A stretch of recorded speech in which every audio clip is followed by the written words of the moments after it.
Bismillahirrahmanirrahim. Inna fatahna laka fatham mubina.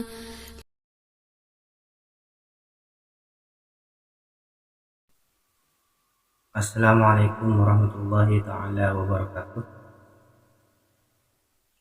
Bismillahirrahmanirrahim. Alhamdulillahi rabbil alamin. Wassalatu wassalamu ala ashrafil anbiya'i wal mursalin Sayyidina Muhammadin wa ala alihi wa sahbihi ajma'in. Amma ba'du.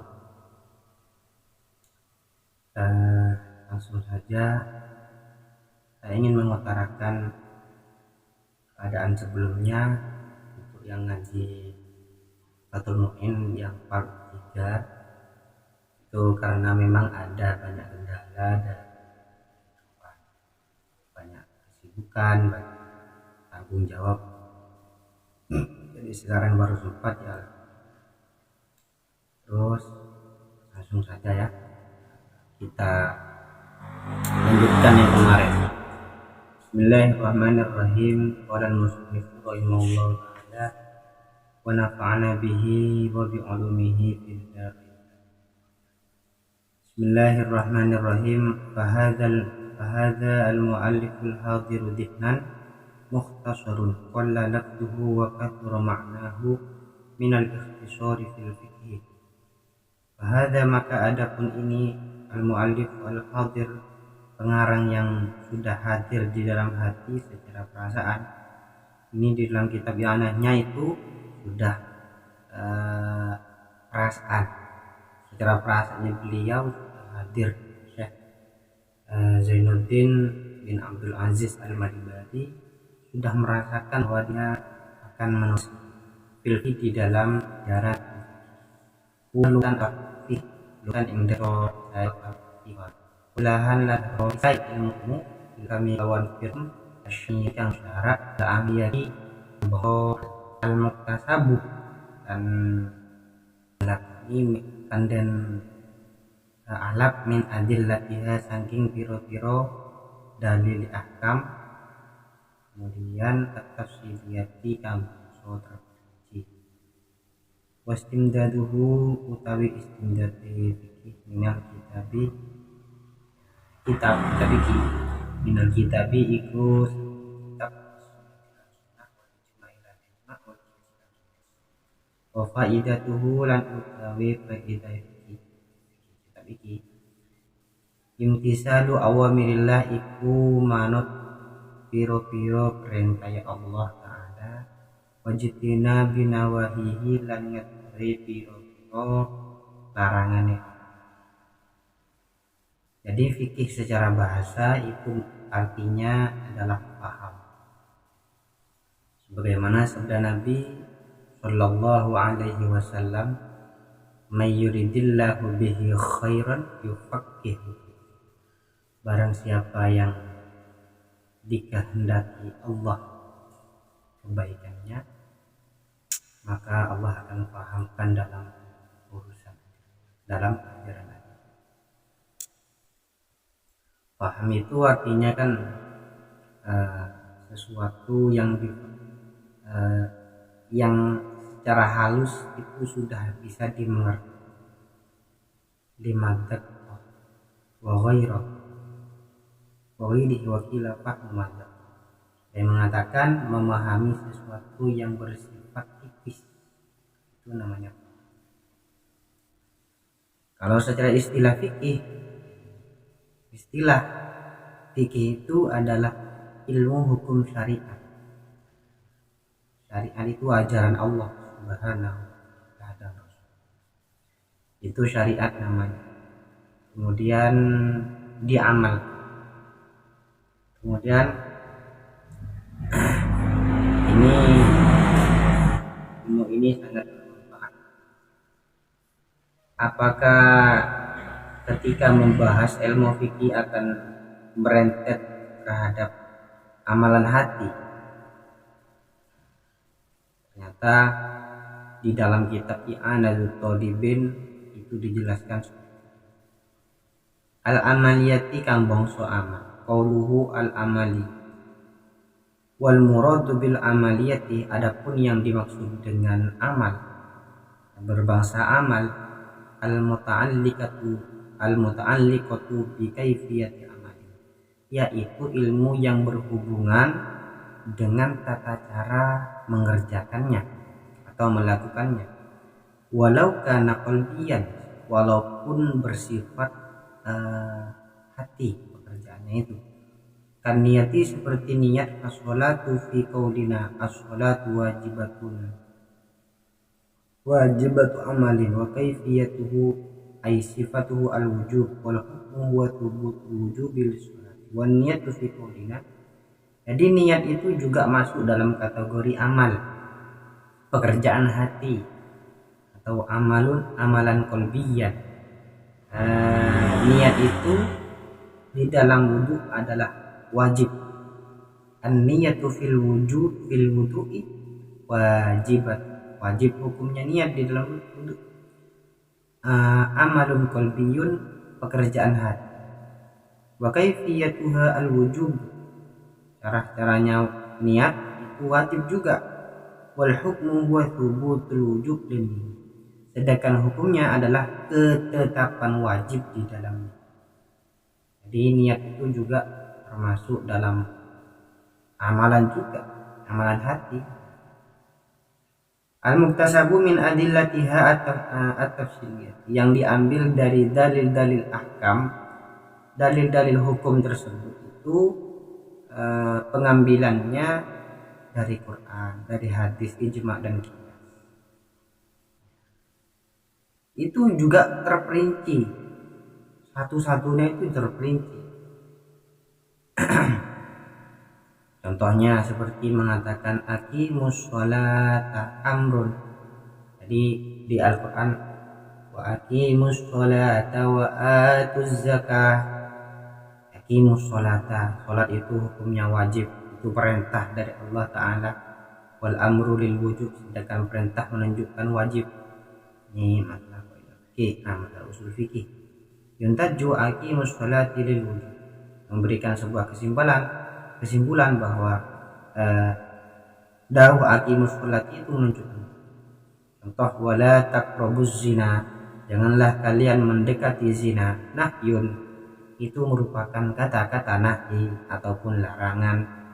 Wan nahyu lit tahrimi, sedangkan larangan menunjukkan haram. Yuntaju la taqrabuz zina lit tahrim, akhirnya memberikan sebuah kesimpulan. La taqrabuz zina di dalam Al-Quran memberikan perintah, larangan di dalam Al-Quran. La taqrabuz zina, jangan sampai mendekati zina, kata Allah. Lit tahrimi menunjukkan hukum haram. Begitupun seterusnya. Wa'lam annahu yata'akkadu li kulli talibi fannin qabla syuru'ihi fihi ay yatasawwaruhu biwajhimma walau bi ismi la liwajhi nafsi nahwu al-majhulil mutlaq wal aqs. Jadi kata beliau Syekh Abu Bakar Saqaf, sebelum belajar, sebelum mengaji kepada kiai, sebelum mondok kemana saja, yang pertama harus bisa membedakan namanya saja. Nama ini baik, nama ini buruk, nama ini kitab apa, kitab I'anah, nama ini kitab Fathul Mu'in. Harus bisa mengerti, kata beliau. Namanya dulu harus mengerti, kata beliau. Apa saja ya? Karena listihalati tawajjuhin nafsi, supaya hati itu bisa menerima terhadap apa yang akan dipelajari. Seperti itu penting sekali. Terus yang kedua, ayyatasawwarahu biwajhimma walau bi ismihi istihalati tawajjuhin nafsi nahul madhul. Ini bukan. Yang pertama, ayyatasawwarahu bi ta'rifihi liyakuna ala basiratin fi talabihi. Dalam mencari ilmu, fan apa saja, kata beliau. Sampean ingin belajar apa saja, balaghah seolah, mau belajar ma'ani, kata beliau harus mengerti takrifnya, definisinya. Kalau pengen alim belajar dulu, Dulu Gus Baha itu pernah ditanya dalam ceramah, dalam ketika menjadi pemateri, Gus sampean kenapa kok menjadi alim? Itu pamannya yang tanya. Ya, kesimpulan dari jawaban beliau adalah sebelum Mbah Maimun Zubair itu ngaus kitab, maka Gus Baha itu belajar dulu, sinau, belajar, atau bahasa Maduranya ajar gelu sebelumnya ngaji kan. Seperti itu. Jadi yang kedua ini harus mengerti ta'rifnya dulu, mengerti ta'rifnya, ta'rif fan ataupun pelajaran yang akan dipelajari. Yang pertama tadi harus mengenal namanya, yang kedua harus mengerti definisi, yang ketiga ayyarifa maudu'ahu liyamtaza an ghairihi atamma tamyizin, yang nomor 3 harus mengerti tema yang akan dipelajari. Temanya itu apa saja? Harus mengerti tema akan membahas apa atau mengaji apa hari ini. Harus tahu dulu supaya membedakan daripada tema yang lain. Kalau orang paham seperti tadi fahmu madhab, kalau orang paham mengerti mana antara ibadah, mana antara selain ibadah, itu namanya paham terhadap tema. Temanya ini sekarang akan membahas tentang pilihan presiden ataupun membahas tentang pilihan gubernur. Nah, berarti ketika sudah mengerti di antara tema yang mau dipelajari, kata beliau, itu sudah memenuhi syarat yang keempat, ayya'rifa ghayatahu wa thamratahu wa fadlahu liyakhruja 'anil 'abd.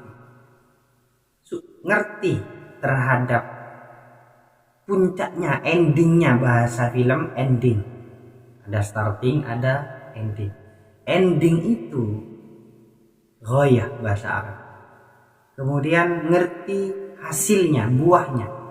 Kemudian juga mengerti keutamaannya. Seperti sekarang kita belajar fikih, tujuannya apa? Kemudian apa ya? Endingnya atau hasil terakhir itu apa? Keutamaannya itu apa? Harus mengerti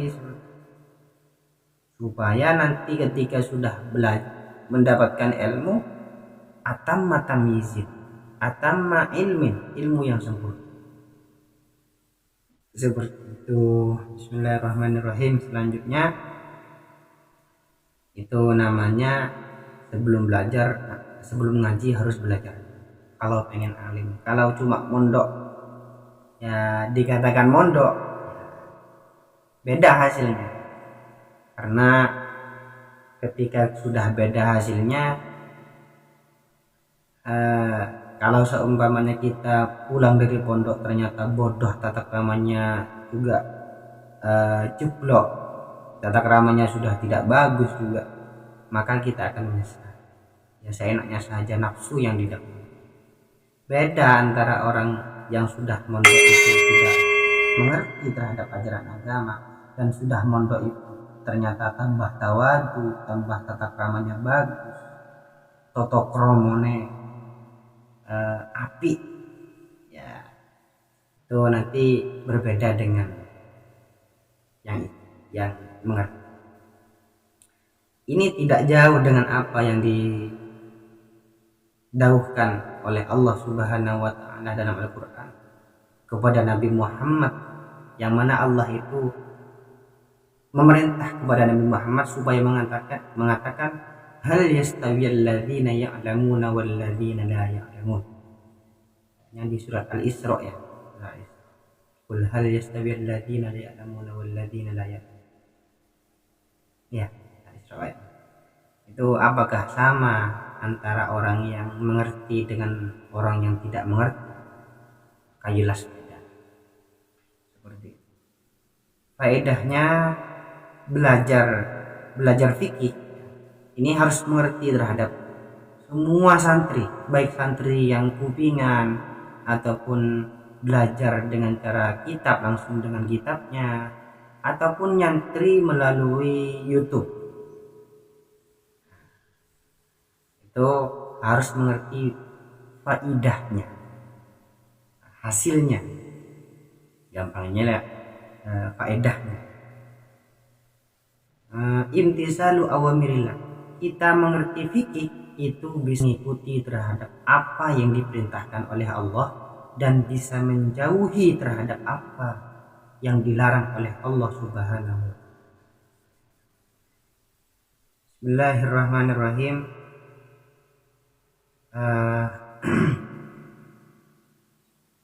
Selanjutnya saya ingin bahas kembali terhadap apa yang disabdakan oleh Rasulullah, may yuridillahu bihi khairan yufaqqihhu fid. Juga Rasulullah Shallallahu Alaihi Wasallam pernah bersabda, "Idza marartum bi riyadil jannah farta'u." Qalu, "Wa ma riyadul jannah ya Rasulullah?" Ketika Rasulullah Shallallahu Alaihi Wasallam pernah bersabda, ketika kalian semua melewati dengan riyadul jannah ataupun bertemu dengan tempat yang seperti kebunnya surga, maka farta'u, dekatilah. Ketika itu sahabat ada yang berani bertanya, "Wa ma riyadul jannah ya Rasulullah?" Qala halakuz zikri. Halakuz zikri itu adalah kelompok-kelompok berzikir, katanya Rasulullah Sallallahu Alaihi Wasallam. Ternyata ada sahabat Rasulullah yang mentafsiri hadis ini. Tapi kalau yang orang-orang ahli sufi tidak perlu ditafsir. Halaqat zikir, Allahu Allah, Allahu Allah, itu kalau orang yang ahli sufi. Tapi orang yang ahli fikih fuqaha itu ditafsiri dengan hal yang sangat-sangat kena terhadap orang awam. Seperti apa itu? Qala Ata'u, Imam Atha mengatakan, halakuz zikri hiya majalisul halal wal haram.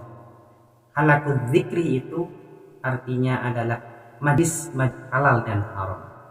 Kita beliau kata Imam Atha, kaifa tashtari, bagaimana caranya membeli, wa kaifa tusad, bagaimana caranya sholat, wa fatus bagaimana haj, wa kaifa tunggu, bagaimana ini kaifa, bagaimana telak, wa ma asbaha dzalika, dan lain sebagainya. Dalam halakuz zikri majlis halal dan haram, bagaimana dikatakan oleh Syekh Atha. Nah, dari situ ketika ungkapan ini tidak bermanfaat, ya, ungkapan ini tidak diamalkan, maka itu akan tertolak. Al-ibaratu bi ghairi ma'rifati dzalika ghairu sahih. Wa kullu man bi ghairi ilmin ya'malu a'maluhu mardudatun la. Setiap orang yang mengerjakan sebuah amalan tanpa ilmu, maka amalnya akan tertolak, tidak akan diterima. Kemudian itu ya, kullu man bighairi ilmin, setiap orang berdasarkan ilmu dikerjakan, amalnya bisa dan tidak bisa diterima. Setelah dengan apa yang disampaikan oleh yang dikarang oleh Kiai Habibullah bin Rais Ibrahim, bahwa ini agak sama lah. Fa'alimun bi ilmihi lam ya'mala azabahul ilahu lal jahilah. Jadi orang alim yang tidak mengamalkan terhadap ilmunya, maka dia itu akan masuk surga sebelum orang jahil, orang bodoh. Yang penting mengamalkan apa yang sudah kita. Dengan cara apa? Belajar sabar, menahan nafsu. Jangan minta dipuji, jangan minta dipuji, dipujilah, jangan. Tapi belajarlah terus untuk bersabar, belajarlah terus berbicara, sebelum berbicara difikirkan dahulu apakah ada mafsadat ataupun ada masalah. Ini pernah saya baca di kitab Diwan Syafi'i. Pernah Al-Imam Al-Mujtahid Al-Alim Al-Allamah kutub ketika itu. Imam Syafi'i pernah ditanya oleh seseorang, kemudian beliau diam dan juga tidak menjawab. Ketika ditanya oleh seseorang, wahai Imam, kenapa sampean tidak menjawab? Wahai Imam, kenapa sampean tidak merespon terhadap soal tadi? Kemudian Imam Syafi'i terdiam dan selang beberapa waktu beliau menjawab seperti itu. Saya itu tidak akan menjawab ataupun merespon sebuah soal kecuali ada keutamaan yang akan Allah berikan kepada saya, baru saya berbicara. Ini apa? Sebelum berbicara itu dipikir dahulu. Sebelum menyampaikan itu dipikir terlebih dahulu. Mana di bahasa Madura, apabila bahasa Maduranya seperti ini, sebelum atotor maka epeker. Sadurunge ngomong dipikir dhisik, ojo asal ngomong. Ya, dari sini kita paham bahwa keutamaan kita berbicara apabila pembicaraannya itu mengandung sebuah faedah. Ala madhhabil imamil mujtahid Abi Abdullah Muhammad bin Idris Asy-Syafi'i rahimahullahu ta'ala, atas madhabnya Imam al-Mujtahid yang menjadi mujtahid nyatanya Abi Abdullah, bapaknya Abdullah, abahnya Abdullah, Muhammad nama aslinya adalah Muhammad ibni Idris, Muhammad bin Idris ibni Idrisin, putranya bapaknya Syekh Idris Asy-Syafi'i yang bangsa Syafi'i, rahimah semoga memberikan belas Allah kepada Asy-Syafi'i, wa radhiya anhu dan moga-moga ridha Allah kepada Imam Syafi'i, ay ma dhahaba ilaihi minal ahkam, terhadap hukum yang sudah Imam Syafi'i pilih, fil masaili di dalam beberapa problematika ataupun persoalan-persoalan fikih. Wa Idris itu waliduhu, bapaknya, abahnya Imam Syafi'i itu Idris, wa Ibnu Abbas, dan Idris itu merupakan putra dari Syekh Abbas. Syekh Abbas putra daripada Syekh Utsman, Syekh Utsman putra daripada Syekh Syafi'i, Syekh Syafi'i putra daripada Sa'ib, dan Sa'ib putra daripada Ubaid, dan Ubaid putra daripada Yazid, dan Yazid putra daripada Hashim. Hashim juga putra daripada Al-Muttalib bin Abdi Manaf. Jadi sambung dengan Rasulullah sallallahu alaihi wasallam. Maka Imam Syafi'i itu berkumpul bersama Nabi sallallahu alaihi wasallam di dalam Abdi Manaf. Karena Nabi sallallahu alaihi wasallam itu putranya Abdullah, putranya Abdul Muttalib, Abdullah putranya Abdul Muttalib, Abdul Muttalib putranya Hashim, Hashim putranya Syekh Manaf. Ini orang Sayyid semuanya ini Abdul Manaf. Wa Hashim alladhi fi nisbihi sallallahu alaihi wasallam ammun li Hashim alladhi fi nisbil imam. Sambung dengan Rasulullah sallallahu alaihi wasallam di dalam Abdul Manaf. Jadi Imam Syafi'i itu adalah juga masuk sebenarnya dalam kategori nasab yang dekat dengan Rasulullah sallallahu alaihi wasallam. Mungkin sampai di sini dulu tentang cerita Imam Syafi'i. Insyaallah saya akan ceritakan beberapa selang waktu ketika sudah tidak ada kesibukan. Saya akan menceritakan sesuai dengan kemampuan, sesuai dengan daya yang Allah berikan kepada saya. Al-akhir minni wal 'afwa minkum. Assalamualaikum warahmatullahi wabarakatuh.